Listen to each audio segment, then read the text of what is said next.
둥그리쌤입니다. 여러분, 저번 주에 비가 오고 나서 날씨가 확 갑자기 추워진 것 같아요. 가을이 이제 가버리려나 본데요. 이렇게 떠나려는 가을의 끝을 붙잡고 이 둥그리쌤네 밭에는 월동 시금치를 심었습니다. 시금치 심는 법부터 키우는 법, 그리고 시금치 활용법까지 오늘 다양한 정보를 담았으니까요. 그럼 바로 그 현장 속으로 가보실까요?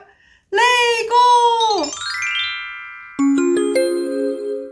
시금치는 전 세계인이 즐겨 먹는 녹색 채소, 명화죽과에 속하고 영하 10도 이하의 낮은 온도에서 잘 견디는 저온성 작물입니다.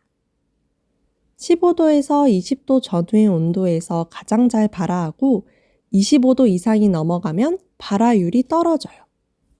잘 자라는 온도는 발화 저온과 동일하게 15도에서 한 20도 정도 선선한 온도에서 잘 자라고 10도 전후의 온도에서도 문제없이 잘 자랍니다. 웬만한 흙에서 다 잘 자라는 편이긴 한데 산성 토양에서 발화와 생육이 좋지 못하고 pH 6에서 한 7 정도에서 가장 잘 자랍니다. 산소와 유기물이 풍부하고 통기성이 좋은 땅을 선호하며 모래흙에서 잘 자라요. 우리나라 노지 시금치의 생산량은 남해군에서 가장 많은데 남해에서 해풍을 맞고 자란 시금치는 보물초라는 이름으로 브랜드화되어 판매되고 있어요. 부드럽고 은은한 단맛과 저장 기간이 긴 특징이 있습니다. 이외에 경북 포항에서 생산되는 포항초, 전남 신안에서 생산되는 섬초 등이 있습니다.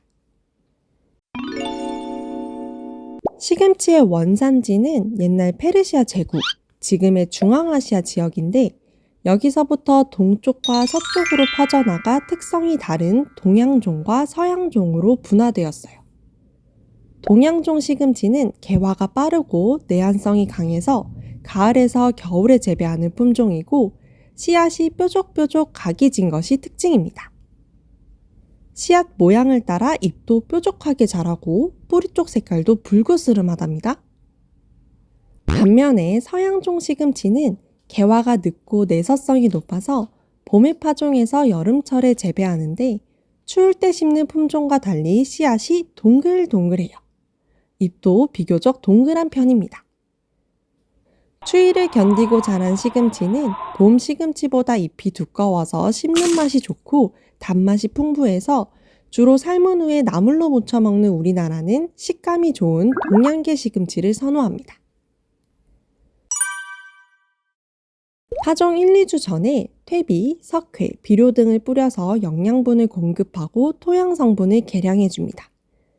시금치의 뿌리가 깊이 자리 잡을 수 있도록 깊게 갈아주는 게 중요해요. 가을에 심는 시금치는 10월 상순에서 11월 상순까지 파종하는데 앞서 말씀드린 것처럼 가을 종자는 봄, 여름 종자와 달리 각이 진 것이 특징이니 반드시 구분해서 심어주세요. 시금치 종자는 두껍고 단단한 편인데 물에 하루 정도 불려 파종하면 발화가 빨라집니다. 시금치를 월동시킨 후 이른 봄에 수확할 계획인 경우에는 조금 더 늦은 11월 중순까지 파종해 주시면 됩니다. 시금치는 흩어 뿌리거나 줄로 뿌려 파종할 수 있는데 이 잡초 관리를 위해서는 줄로 뿌리는 것이 더 좋겠죠? 15에서 20cm 간격으로 골을 타고 적당량의 씨앗을 솔솔 뿌려주시면 됩니다. 파종 후 물은 충분히. 본잎이 두장될 때까지는 생육 속도가 느린 편인데 그 이후로는 지하 뿌리 발육과 함께 생육 속도가 빨라져요. 가을 시금치는 보통 파종 후에 50일에서 한 60일 이후에 수확이 가능합니다.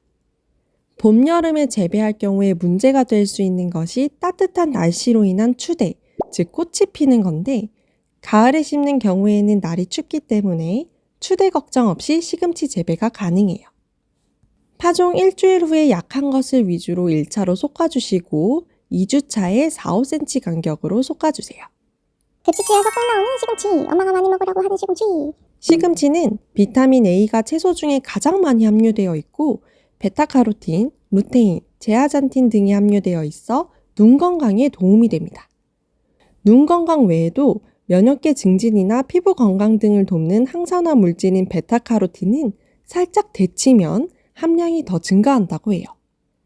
시금치는 철분, 칼슘 함유량이 높아서 빈혈 예방에 도움이 되고 태아 신경과 혈관 발달에 중요한 엽산이 풍부해서 임산부에게 좋은 음식이에요. 식이섬유도 풍부해 장 운동을 원활히 하고 변비에 효과가 있습니다. 시금치와 같이 먹으면 좋은 찰떡궁합 음식. 시금치처럼 엽산과 철분이 풍부한 조개와 함께 먹으면 시너지 효과가 뿜뿜! 조개와 시금치를 이용한 따끈한 된장국 한 그릇 어떠세요? 식이섬유가 풍부한 바나나, 사과 등과 함께 즙으로 마시면 변비 예방에 효과적이에요. 시금치 무침에는 참기름과 참깨가 필수라고 하는데요. 참깨의 리신 성분이 체내에 결석이 생기는 것을 방지하고 시금치의 부족한 영양분을 보충해주는 역할을 합니다. 시금치에는 수산이 함유되어 있어 장기간 섭취 시에는 신장에 결석이 생길 수 있는데요. 수산이 체내 칼슘과 결합하여 수산칼슘으로 변해 결석을 유발하는데 우리가 보통 먹는 약으로는 사실 안심해도 되지만 신장 질환이 있으시다면 반드시 섭취에 주의해 주세요. 시금치를 먹다 보면 이 떫은 맛을 느낄 때가 있을 텐데 이것은 바로 시금치에 함유된 카테킨 성분 때문입니다. 카테킨은 녹차, 홍차 등에도 포함된 성분으로 시금치를 데치고 난 물에 녹아 나온 카테킨 성분이 이 기름때를 녹이는 역할을 하는데요. 그래서 시금치 삶은 물은 이 얼룩과 찌든때 제거에도 효과적인데 이 시금치 삶은 물을 베이킹소다와 섞어서 사용하기도 합니다. 마른 걸레에 따뜻한 시금치 물을 적신 후에 오염된 부분을 닦아주세요. 마른 걸레로 마무리해주면 손쉽게 때가 쏙쏙 찌는 때 청소 끝! 자, 오늘 이렇게 시금치를 심는 법부터 키우는 법, 그리고 시금치와 궁합이 좋은 음식, 그리고 시금치 데치물 활용법 등의 다양한 정보를 알아보았는데요. 다음에 더 유익한 영상으로 돌아오겠습니다. 그럼 다음에 또 만나요.